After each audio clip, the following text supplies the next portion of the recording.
You've got the vision. You know what God's calling you to do. But fear whispers, you're not ready. You'll fail. What will they think? You're stuck, spiritually frustrated because you're not moving, even though you're made for more. 2 Timothy 1:7 says, God has not given us a spirit of fear. So if fear is driving your decision, it's not from Him. And the longer you let it sit, the more it robs your faith, peace, and purpose.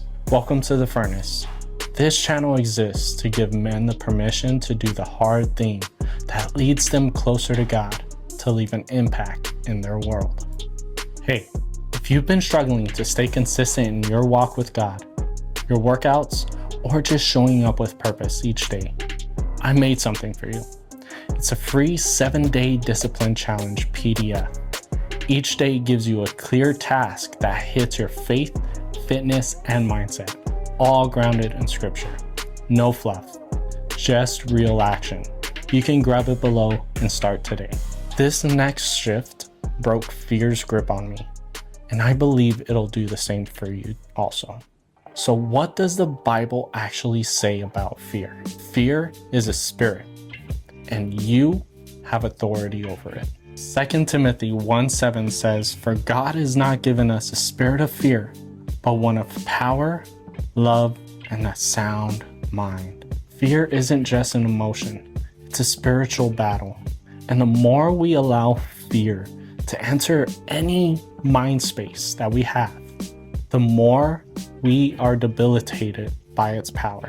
Fear is not something that we just let sit. A fearful thought, or heck, even a fearful emotion. It's not something that we just manage. We have to cast it down. We have to be proactive whenever fear enters. If we just sit idly, fear will debilitate us. It will keep us down. Faith is activated by focus, not feelings. Matthew 14:30. In Matthew 14:30, Peter sank when he focused on the storm. What is our focus? Is our focus going to be on all the things, all the possible dangers, or is it going to be on Jesus? So when Peter was keeping his eyes on Jesus, guess what? He was walking on water in the middle of the storm. If we're just keeping our eyes on not having the money for bills or food, we're keeping our eyes on the storm. Does it take away the fact that it's there? No, we know it's there. But if we're going to continue to walk towards Jesus, we're going to stay above it. We're not going to sink. What you stare at will grow. So if you're focused on the problems, guess what? The problems are going to be enormous. We want to starve fear by feeding our focus on God's character, not your circumstances. What has God done? What has Jesus done for you? If you've never experienced any kind of blessing from God, let me be the first to tell you that you have.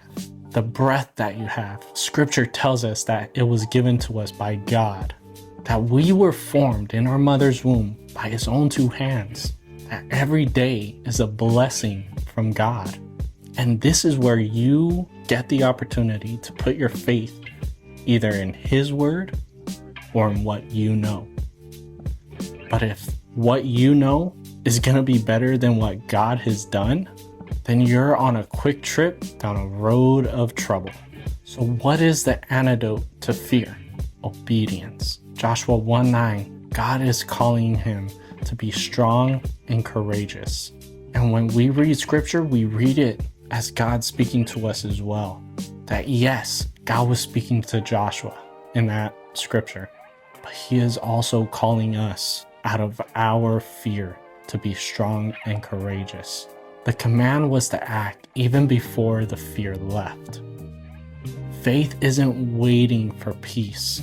It's moving in obedience despite the fear. Our faith will either give fear the power or take it away completely. This is literally where the tire meets the road. If our faith is going to be enacted or taken back.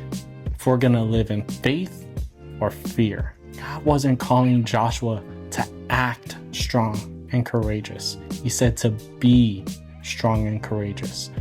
God is calling us to be more than what we currently see ourselves as.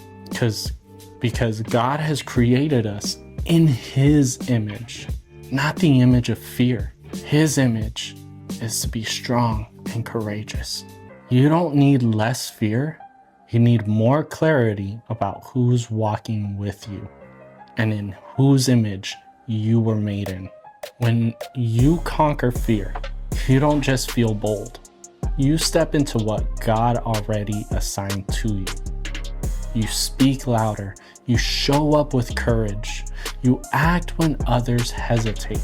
And you don't do it in your strength. You do it through faith. Drop a comment. No more fear.